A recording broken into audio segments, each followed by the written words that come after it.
শুভ বিকেল বন্ধুরা। দেখুন খেজুর কুল খাওয়া কমপ্লিট করে দিয়েছি। এটা পড়ে থাকলো শুধু বীজ, আর যে একটা থাকলো এই যে এটা কাঁচা, দাঁতটাও বসেনি, পাঁচ করে আওয়াজ হচ্ছে। এটা কাঁচা থেকে গেছে, পাকেনি, এই জন্য খাওয়া যায়নি, রেখেছি। এই বীজকে রাখবো, খেলবো।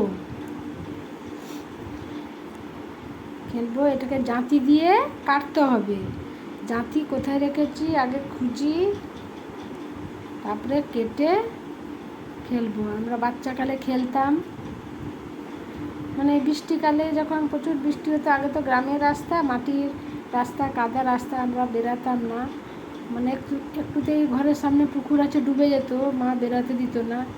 আর তখন তো যেহেতু বৃষ্টিকাল, সাপের গর্তে জল ঢুকে যায়, মা কোথাও বেরোতে দিত না, রাস্তায় মানে বেরোতে দিত না বেশি, যে ঘরেই থাক, ঘরেই বস, কোথায় কি হবে। জাঁতি দিয়ে আগে দাদু ঠাকুমারা জাঁতিতে সুপারি কাটতো, পান খেত, প্রত্যেক ঘরে ঘরে।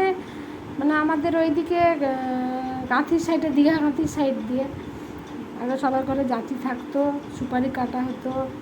সবাই কেউ বাড়িতে এলে আগে তাকে জল খাবার দিতে হতো, শরবত, জল খাবার দিয়ে লাস্টে পান দেওয়া হতো। পানটের সুপারিটা কিসে কাটা হবে? জাঁতি দিয়ে কাটা হবে। যেন জাঁতি খুঁজে কেটে খেলবো। দেখবেন বন্ধুরা, গ্রামে আমরা আগে অষ্টাং খেলতাম, তাস খেলতাম। তাস মানে 32 1 থেকে 32 অবধি গুনে খেলতাম। সেই দিনটা কেটেছে ভালো। ওই দিনটা আর এখন আর নেই। এখনকার সমাজ মানে খুবই জঘন্য, ঘৃণ্য, মানে কী বলবো, নিশ্চিন্তে মানে যে ঘরে বাচ্চা যে বাইরে খেলবে, মা যে ঘরে কাজ করবে সেরকম না, বারবার ডাক দিতে হয়, কোথায় গেলি, কী করছিস। এই সমাজটা এমন একটা দিকে যাচ্ছে। সবাই ভালো থাকবেন, পাশে থাকবেন বন্ধুরা।